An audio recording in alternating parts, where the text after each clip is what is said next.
Welcome to my channel. I hope you like video. Please subscribe and let's start a new story. Jane and Mark, a young couple, move into an old Victorian house in a remote town. The house is grand but in a state of disrepair. As they explore their new home, they notice a large, ornate mirror in the hallway. Jane feels a strange chill when she looks into it, but she shrugs it off.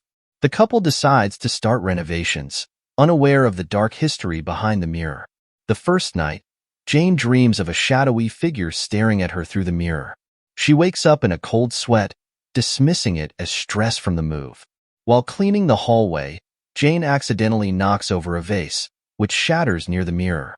As she bends down to pick up the pieces, she catches a glimpse of a figure in the reflection. She quickly turns around, but no one is there. Unease settles over her, but she doesn't mention it to Mark, not wanting to worry him.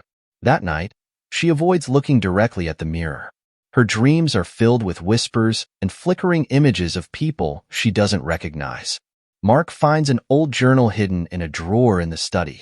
The entries date back over 100 years and belong to a previous owner of the house, a man named Richard. Richard writes about a cursed mirror and a malevolent presence trapped within it. Intrigued, Mark shows the journal to Jane, who becomes increasingly disturbed by the vivid descriptions. Despite her discomfort, she agrees to continue reading to understand more about their home's history. That night, the mirror seems to hum with an eerie energy. Jane and Mark visit the town library to research the history of the house and the mirror. They learn that the previous owners suffered mysterious accidents and illnesses. The librarian, an elderly woman, warns them about the mirror, claiming it's cursed and has caused the downfall of many families. She advises them to leave the house and never look into the mirror. Jane is terrified, but Mark remains skeptical, believing the stories to be mere superstition. They return home, tension thick between them. That night, Jane wakes up to the sound of soft crying coming from the hallway. She reluctantly gets out of bed and sees a shadowy figure standing in front of the mirror. As she approaches, the figure disappears, and she sees her own terrified reflection. Mark wakes up and comforts her, but she insists something is wrong with the mirror.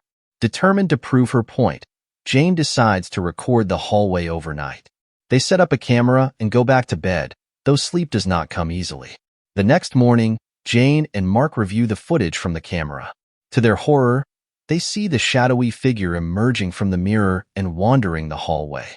Jane's reflection appears distorted and ghostly in the footage. Mark, finally convinced, decides they need to get rid of the mirror. They attempt to move it, but it feels unnaturally heavy and cold to the touch. As they struggle, the lights flicker, and a deep, resonant growl echoes through the house. Jane contacts a local priest who agrees to help cleanse the house. The priest arrives and begins a ritual in front of the mirror. As he chants, the mirror vibrates and the shadowy figure becomes visible to all three of them. The air grows thick and oppressive, and the figure lunges towards them. The priest raises a crucifix, and the figure recoils, screaming in agony. The mirror cracks, and a black, oily substance seeps from the fractures. The priest continues the ritual until the figure fades away. With the mirror shattered, the house feels lighter and the oppressive atmosphere lifts. Jane and Mark decide to leave the house, unable to bear the memories of their ordeal.